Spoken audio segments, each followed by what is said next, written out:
CM Revanth Reddy MLA Kadiyam శ్రీహరిపై fire అయ్యారు. మాజీ ఎమ్మెల్యే తాటికొండ రాజయ్య స్టేషన్ ఘనపూర్లో ఆగమేఘాలతో నిర్బంధాల మధ్య రేవంత్ బహిరంగ సభ జరిగిందన్నారు. కడియం శ్రీహరి అవినీతి గురించి మాట్లాడడం అంటే దయ్యాలు వేదాలు వెలించినట్లుగా ఉందని చెప్పారు. కడియంకి నైతిక విలువలు ఉంటే ఎమ్మెల్యే పదవికి రాజీనామా చేసి కాంగ్రెస్ టికెట్పై పోటీ చేయాలని సవాల్ విసిరారు. స్టేషన్ ఘనపూర్ నియోజకవర్గ కేంద్రంలో నిర్బంధాల మధ్యలో రేవంత్ రెడ్డి బహిరంగ సభ జరిగింది. తూతూ మంత్రంగా సభను ముగించుకొని తుస్సుమని రేవంత్ రెడ్డి వెళ్ళిపోయిండు. కానీ స్థానిక ఎమ్మెల్యేగా కడియం శ్రీహరి మాటలు మరి చాలా సత్యదూరమైన మాటలు మాట్లాడడం జరిగింది.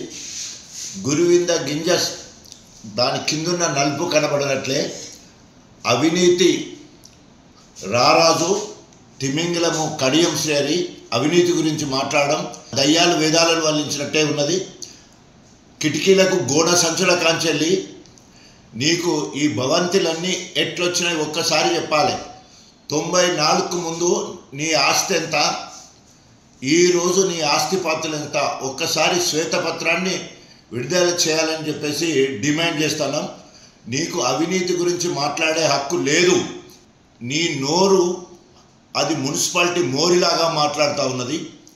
కళ్ళుండి కబోదిలాగా గణపురం అంతా సస్యశ్యామలంగా ఉండి రాష్ట్రంలో అభివృద్ధి చెందిన నియోజకవర్గాల్లో స్టేషన్ ఘనపూర్ ఒకటైతే 15 ఏళ్ల నుండి అభివృద్ధి జరగలేదని చెప్పేసి అబద్ధాలు ఆడతావా? నీకు సిగ్గు శరం ఉందా? నీ పాలనలో ఈ 15 నెలల్లో ఎడారిలాగా ఎండిపోతూ ఉన్నది.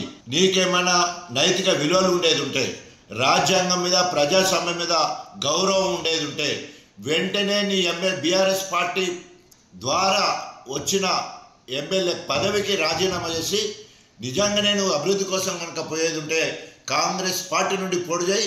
బీఆర్ఎస్ శ్రేణులు ఆవురు అంటున్నారు, నేను ఎప్పుడు ఓడగొట్టాలని చెప్పేసి వెంటనే నువ్వు రాజీనామా చేయాలని డిమాండ్ చేస్తూ కౌరవ కాంగ్రెస్ పాలనను ఎప్పటికప్పుడు నిలదీస్తూ రేపు రాబోయే రోజుల్లో మిమ్మల్ని ఓడగొట్టడానికి కురుక్షేత్ర యుద్ధంలో కృష్ణార్జునులు ఎట్లున్నారో ఈరోజు కేటీఆర్ గారు, హరీష్ రావు గారు ఆ రకంగా కాంగ్రెస్ మీద పోరాటం చేస్తున్నారని చెప్పేసి హెచ్చరిస్తా ఉన్నాం.